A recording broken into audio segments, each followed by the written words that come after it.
11월에 네 번째 주 화요 민심 열차 출발해 보겠습니다. 자, 오늘도 김남기 박사님 함께 하셨습니다. 박사님 안녕하십니까? 네, 안녕하십니까? 2주 만에 뵙네요. 네. 자, 그럼 이번 주에도 대통령의 국정 지지도부터 살펴보겠습니다. 예, 지난주 주중에 미디어 토마토 그리고 조원 CNI 조사에서 대통령 국정 지지도가 크게 하락한 걸로 나타났습니다. 두 조사에서 이제 긍부정 격차가 2주 만에 12.9, 8.5%포인트 좁혀졌습니다. 긍정평가 하락의 어떤 결정적인 요인으로 검찰의 대장동 사건 항소 포기가 꼽히고 있는데요. 한국갤럽의 부정평가 이후에서도 대장동 사건의 검찰 항소 포기 압박, 이게 이제 한 5% 정도 상승하면서 11%를 기록했습니다. 이게 두 번째로 높은 수치인데요. 네. 한국갤럽 그리고 리얼미터 여론조사꽃에서 발표한 국정지지도 결과를 한번 살펴보겠습니다. 지난주와 비교해서 지지율 변화가 거의 없습니다. 그렇죠. 네. 2주 전과도 제가 비교를 해봤는데 별 차이가 없었습니다. 이재명 대통령이 재판을 피하고 있다. 뭐 이런 주장이 사실 이재명 대통령의 비토층에서만 이렇게 제기되는 거기 때문에 전체 지지율에는 별 영향을 주지 않는 걸로 보입니다. 네. 그냥 반대하는 이유만 지금 바뀌고 있는 거죠. 먼저 한국갤럽 긍정평가가 60, 부정평가가 30, 지난주 대비 긍정은 1%포인트 올랐고요. 네. 부정은 2%포인트 하락했습니다. 보수 진보를 1대1로 가정한 NGI 지수에서도 비슷한 수준을 보이고 있습니다. 리얼미터는 긍정이 55.9, 부정 40.5로 긍부정 격차가 지난주보다 2.1포인트 늘어났습니다. 지난 한 달 동안 제가 리얼미터의 요일별 지지율을 좀 살펴봤는데요. 월화, 주초의 지지율이 주중보다는 다소 높게 나타나는 특성이 있었습니다. 여론조사꽃, 전화면접과 ARS 모두 지난주와 거의 차이가 없었습니다. 네, 결과적으로 이 미디어 토마토 조원 CNI 조사는 제가 살펴봤더니 이 이념 성향에서 보수 그렇죠. 표집이 좀 많은 그런 이유로 보입니다. 네. 자, 다음은 정당 지지율도 한번 확인해 보겠습니다. 네, 한국갤럽 리얼미터 여론조사꽃 결과를 평균해서 봤더니 민주당은 지난주와 거의 같습니다. 0.1포인트 올랐고요. 국민의힘은 1.5포인트 상승했습니다. 네. 응답자의 이념 성향도 지난주와 거의 비슷한 수준이고 보수가 0.2포인트, 그러니까 1000명에 2명 정도 많은 거니까 거의 차이가 네네. 없죠. 전화 면접 방식인 한국갤럽은 민주당이 43, 지난주보다 1%포인트 상승했고 국민의힘은 변함이 없었습니다. 여론조사꽃 전화 면접에서는 민주당이 54.6, 국민의힘이 29%였습니다. 국민의힘 지지층의 결집이 조금 눈에 띄는데요. 이념 성향에서도 보수 표집이 조금 증가했었습니다. 네. ARS 방식인 리얼미터는 민주당이 47.5, 국민의힘이 34.8로 3주째 지금 거의 변화가 없는 상태고요. 여론조사꽃 ARS는 민주당이 52.9, 국민의힘이 32.6으로 지난주보다 격차가 4%포인트 정도 줄었습니다. 언론에서 지금 당정 간의 어떤 갈등을 부각을 이제 시키고 있는데요. 실제 주요 여론조사에서 정당 지지율 그리고 대통령 지지도는 지난주와 거의 차이가 없습니다. 제가 볼 때는 오히려 다음 주에 좀 소폭이나마 상승할 가능성도 있어 보입니다. 네, 저도 그렇게 기대해 보겠습니다.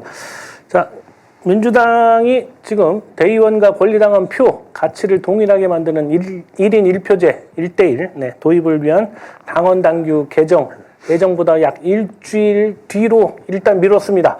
자, 일부에서는 당원들의 여론조사 응답률이 낮다는 점을 문제 삼기도 하고 있는데요.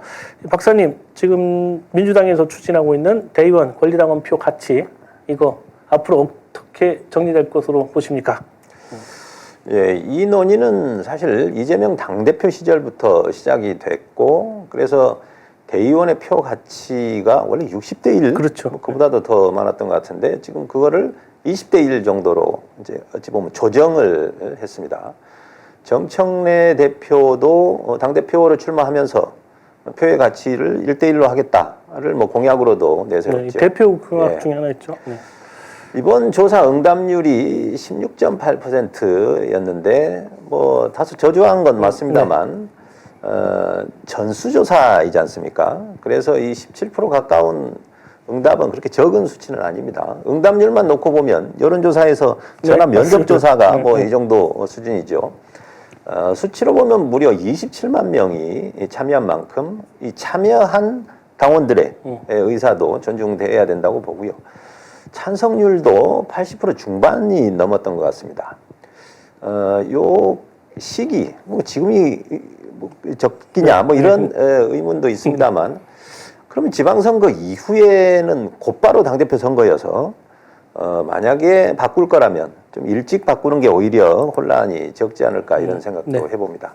문제는 이제 가장 우려되는 부분이, 당세가 약한 지역을 대의원 제도라는 걸로 좀 보완을 해왔는데, 이 부분이 이제 약화된다는 거죠. 뭐 당연히 이 부분은 좀 보완이 필요한 것 같습니다.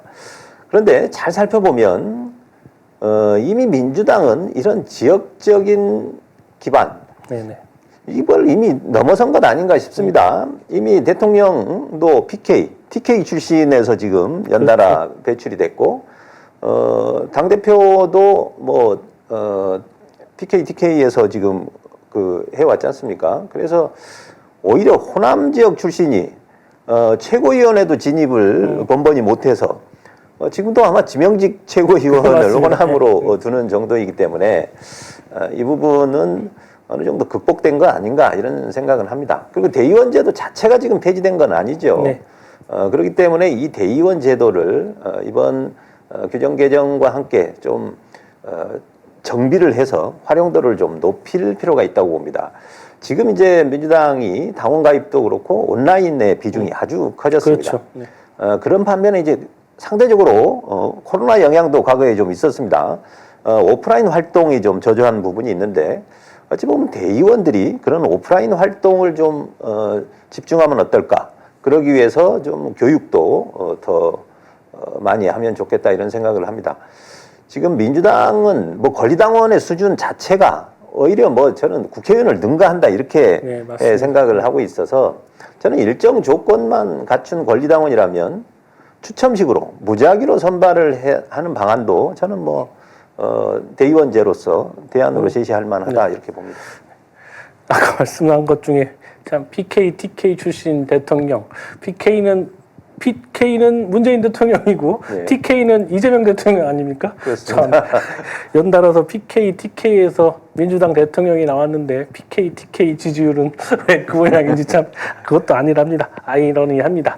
자, 아무튼 지금 말씀해 주신 이 문제 12월 5일이면 결론이 난다고 합니다. 한번 기대해 보겠습니다. 자, 박사님, 이번 주 주요 이슈 분석도 좀 부탁드리겠습니다. 예, 이번 주는 지금 이재명 대통령이 7박 10일 해외 지금 순방 귀국이 이제 있을 건데요. 내일 귀국하시죠. 예. 그 순방 성과가 좀 상세히 집중될 걸로 보입니다. 그 순방 과정에서도 지금 다양한 협력 성과가 보도되면서 지금 기대를 하고 있는데요. 아마 이제 대통령께서 아마 직접 후속 설명을 하지 않을까 싶습니다. 지금 27일이 지금 국회 본회의에서 추경호 의원에 대한 체포동의안이 내일 모레죠. 뭐 통과될 가능성이 아주 높은데요. 이후 이제 법원의 구속영장 발부가 지금 핵심 관심사로 떠오르고 있습니다.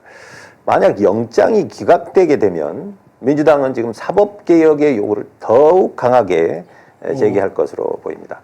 그리고 27일 열리는 금융통화위원회 회의가 있는데요. 그 전후로 해서 지금 원달러 환율과 코스피 흐름이 주목을 받고 있습니다. 그리고 다음 주가 지금 비상계엄 1주년. 그렇죠. 예, 그래서 아마 뭐 다양한 행사와 또 언론 보도가 많이 있을 걸로 보여지는데요. 그리고 예산안 처리도 지금 관심사입니다. 이 다음 주가 벌써 12.3 비상계엄 1주년입니다. 대통령은 경제 외교 회복에 주력하고 있고 민주당은 내란 세력 척결과 이 사법개혁에 집중하고 있습니다. 자, 박사님, 이 시기에 맞춰서 추진할 만한 사업 아이디어 있으면 한번 제시해 주시죠. 좀 오래됐네요. 2017년에 제가 이제 국회에서 국회 사무총장 비서실장으로 근무할 당시에 국회 담장 허물기를 이제 추진한 적이 있는데요. 그러니까 국회가 지금 높은 담장으로 그렇죠. 네. 둘러싸여 있는데 시민들이 자유롭게 드나들면서 공원처럼 이용하게 하자. 뭐 이런 취지였습니다. 당시 이제 추진하다가 뭐 사정이 있어 중단이 됐습니다만 지금 생각해 보면 좀 다시 추진할 만한 그렇죠. 가치가 있지 않나 생각하는데요. 이게 13대 국회의원들이 다 담을 넘어가야 했고 이 그 경찰들이 거기를 뭐 그렇죠. 네, 정문 막고 막고 있어서 네. 예, 뭐 사실 그걸 지금 다시 되돌려 보면 만약에 담장이 없었더라면 네. 뭐 이런 생각을 그렇죠. 지금 해봅니다. 단순히 담장만 허무는 게 아니고요. 이 국회 전체를 일종의 헌법공원처럼 곳곳에 이제 조형물도 조성을 해서 시민들이 어떤 헌법에 대한 체험을 직접 한다는 그런 구상도 있었고요. 또 하나 재밌는 것은 독도 있죠. 네네. 독도 모형을 아주 거대한 독도 모형을 국회 앞마당 한가운데 설치를 해서 우리의 영토 주권을 또 높이자, 강조하는 의지를 하는, 네. 뭐 그런 계획도 있었습니다. 지금 뭐 민주당에도 제안을 해둔 상태인데요. 뭐 12.3 1주년 맞아서 다시 한번 추진했으면 어떨까 싶습니다. 네. 헌법공원, 이거 참 마음에 드는 얘기 같습니다. 담장은 호울자, 이것도 마음에 듭니다. 매우 흥미로운 구상이라고 생각합니다. 자, 시청자 여러분 어떻게 생각하십니까? 저도 기대가 됩니다. 마지막으로 내년 지방선거 전망 이것도 짧게 좀 부탁드리고 마치도록 하겠습니다. 예, 뭐 언론에서 일부 평론가들이요, 민주당 우세 지역을 호남 3곳과 세종 제주 네. 이렇게 5곳으로 꼽고 국민의힘은 TK와 PK 지역 5곳 그리고 나머지 7곳은 뭐 박빙이다. 이렇게 하면 민주당이 완패죠. 그렇죠. 네. 저는 이런 평가에 대해서 저는 의도가 있는 거라고 보고 조심해야 됩니다. 전에도 제가 여러 번 얘기했습니다만 선거는 기세 싸움인데 우리가 어렵다 엄살을 떤다고 해서 지지층이 결집하는 게 아닙니다. 그렇죠. 네. 여유 있게 우리가 이길 거니까 나는 뭐 투표장에 안 가도 돼. 이걸 어떻게 지지층이라고 볼 수가 있겠습니까? 오히려 저는 이 스윙보터라고 할 수 있는 그런 분들의 특성은 이기는 쪽, 대세에 편승하는 경향이 있기 때문에 저희는 내년 목표를 전승, 그러니까 전 지역을 이기는 걸 목표로 삼아야 되고 현실적으로 보면 역대 최고 성적이 14곳에서 이긴 적이 있습니다. 저는 내년 목표를 최소한 그 정도 14곳 승리를 목표로 잡는 것이 바람직하다고 보고요. 또 자세히 지금 국민의힘이 오합지졸 아닙니까? 네, 맞습니다. 내년 지방선거는 제가 볼 때는 뭐 국민의힘과 싸움이라기보다는 민주당에서 얼마나 좋은 후보들 잘 골라내느냐 이게 뭐 관건이라고 봅니다. 지금 6개월 남았지 않습니까? 지방선거 체제로 지금 본격적으로 들어가야 된다고 봅니다. 네. 김남기 박사님 오늘 수고 많으셨습니다. 다음 주 한번 기대해 주셔도 좋을 것 같습니다. 서울의 소리가 의뢰한 자체 여론조사 결과 한번 다음 주에는 이걸 가지고 다시 찾아뵙도록 하겠습니다. 자, 김남기 박사님의 저서 이재명 따라잡기 그리고 지방선거 전략 이제 선거를 앞두고 많이 필요할 책 같은데요. 이 앞에 있습니다. 자, 네이버 스마트 스토어에서 구입하실 수 있습니다. 자, 오늘 여론조사에 대한 자세한 내용은 중앙선거 여론조사 심의위원회 홈페이지 참조해 주시고요. 신통화는 내일 아침 6시 30분에 다시 찾아뵙겠습니다. 함께해 주신 시청자 여러분 대단히 고맙습니다.